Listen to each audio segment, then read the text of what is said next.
Masa Prapaskah ini mengajak kita semua seluruh umat beriman untuk tidak melakukan kecerobohan hanya karena pemahaman kita sendiri dalam hal apapun. Kita perlu komunikasi, kita perlu bertanya, kita perlu diskusi. Untuk setiap persoalan kita harus kita pahami dulu akar persoalannya ini apa. Saudari-saudaraku yang terkasih, berjumpa kembali bersama saya Inspirasiku di Antara. Renungan harian Kamis 7 April, Pekan Prapaskah yang kelima. Semoga kita bersama keluarga komunitas kita selalu dalam keadaan baik, sehat, dan tetap bersemangat. Marilah kita mengawali renungan kita dengan tanda kemenangan Kristus. Dalam nama Bapa dan Putra dan Roh Kudus. Amin. Allah Bapa yang Maha Setia, Engkau dekat pada orang yang berseru kepadamu. Pandanglah dengan rela kami yang berharap pada belas kasih-Mu, agar terbebas dari segala dosa dan hidup dalam kekudusan sebagai pewaris janji keselamatan-Mu. Dengan pengantaraan Yesus Kristus Putra-Mu Tuhan kami, yang bersama dengan Diko dalam persatuan Roh Kudus, hidup dan berkuasa Allah sepanjang segala masa. Amin. Dalam nama Bapa dan Putra dan Roh Kudus. Amin. Inspirasi kita hari ini dari Injil Suci menurut Yohanes, bab 8 ayat 51 sampai 59. Marilah kita baca bersama-sama dan kita renungkan.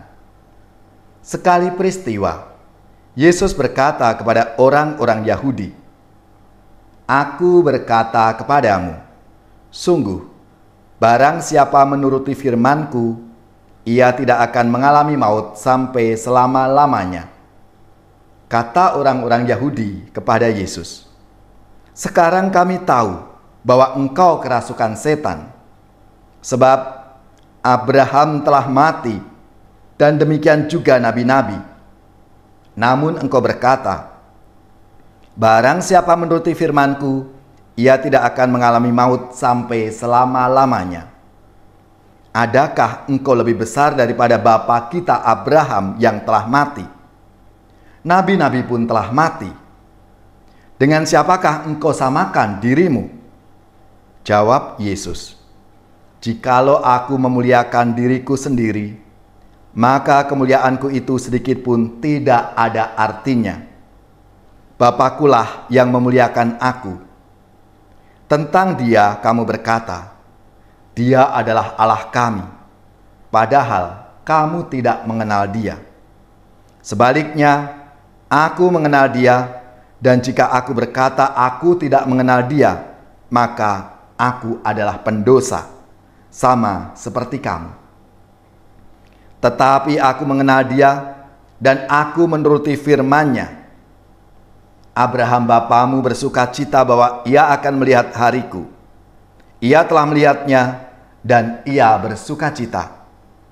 Maka kata-kata orang Yahudi itu kepada Yesus, "Umurmu belum sampai 50 tahun, dan engkau telah melihat Abraham." Kata Yesus kepada mereka, "Aku berkata kepadamu, sesungguhnya sebelum Abraham jadi, aku ada." Lalu mereka mengambil batu untuk melempari Dia, tetapi Yesus menghilang dan meninggalkan bait Allah. Demikianlah sabda Tuhan. Terpujilah Kristus. Saudari-saudaraku yang terkasih, pasti kita pernah mengalami, bahkan mungkin seringkali kita itu merasa bisa memahami sesuatu. Padahal sesungguhnya kita memahami pemahaman kita sendiri, yang pastinya berbeda dengan pemahaman orang lain atau pemahaman pada umumnya. Kita melihat dan merasa telah berhasil melihat, padahal yang kita capai hanyalah batas penglihatan kita. Maka kita harus berhati-hati ketika kita harus menyimpulkan sesuatu hanya dari luarnya, dari kulitnya saja.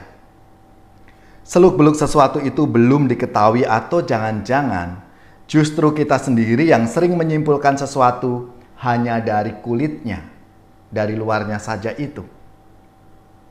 Dalam melihat sesuatu, usahakan jangan langsung menuju pada kesimpulan. Kita harus melihat dengan seksama. Pahami lebih dulu, teliti, pahami dengan detail. Dan kita perlu menggunakan banyak mata untuk melihat. Kita boleh bertanya dan hanya boleh fokus pada satu pandangan. Mengapa? Karena kalau kita ngotot melihat dengan satu arah, kesimpulan kita bisa salah. Dan itulah yang dialami oleh orang-orang Yahudi yang melihat pribadi Yesus sebagai utusan Bapa, yang hari ini kita renungkan bersama. Yesus sudah menjelaskan sedemikian rupa agar mereka itu paham, tetapi tetap saja mereka bertahan pada kesimpulan satu arah yang mereka ambil, bahwa Yesus kerasukan setan. Itu yang disampaikan mereka kepada Yesus dalam sabda Tuhan hari ini. Saudari-saudaraku yang terkasih, kita pun sering kali sama seperti orang-orang Yahudi ini dalam menilai sesama kita. Kita hanya pakai pikiran kita saja, kesimpulan kita sendiri. Kita tidak mau melihat kiri kanan kita atau minta pertimbangan orang lain. Akhirnya kita menjadikan hakim yang kejam bagi sesama kita. Kita mengadili sesama kita sesuai dengan penilaian pribadi kita. Kita berpikir bahwa sesama tidak akan bisa berubah, nggak akan tobat lagi dia. Ini yang seringkali terjadi dalam hidup kita, bahkan di rumah tangga kita. Misalnya pasangan suami istri. Sulit untuk menerima, karena di dalam pemikirannya suami atau istrinya itu sudah tidak bisa berubah lagi. Udahlah, capek. Udah nggak bisa aku. Seringkali seperti itu. Kita lupa bahwa kita harus menyelesaikan dengan baik, ada komunikasi dengan pasangan hidup kita. Dan kita ingat akan hakikat perkawinan Katolik itu. Kebersamaan seluruh hidup dalam suka duka, apapun yang dialami, harus bersama-sama. Saudara-saudaraku yang terkasih, masa Prapaskah ini mengajak kita semua seluruh umat beriman untuk tidak melakukan kecerobohan hanya karena pemahaman kita sendiri dalam hal apapun. Kita perlu komunikasi, kita perlu bertanya, kita perlu diskusi. Untuk setiap persoalan kita harus kita pahami dulu akar persoalannya ini apa.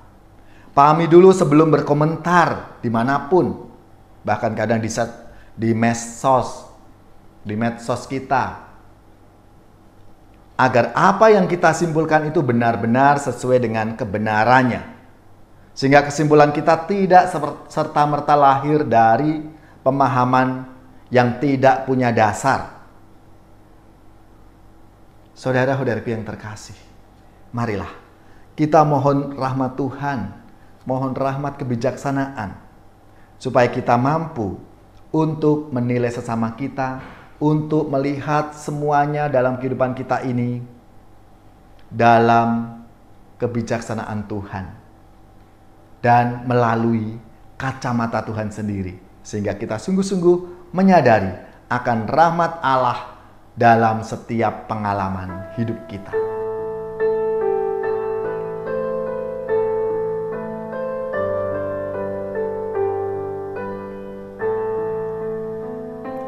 Aku percaya kepadamu, Tuhanlah pengharapanku. Aku percaya kepadamu, Tuhanlah pengharapanku. Saudari-saudaraku yang terkasih, marilah kita siapkan hati kita untuk menerima berkat Tuhan. Semoga saudari-saudara sekalian, keluarga-keluarga, komunitas kita, orang-orang yang kita doakan, mereka yang sakit, yang menderita, seluruh tugas, belajar, pekerjaan, usaha, serta karya pelayanan kita.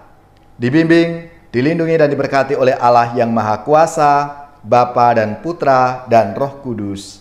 Amin.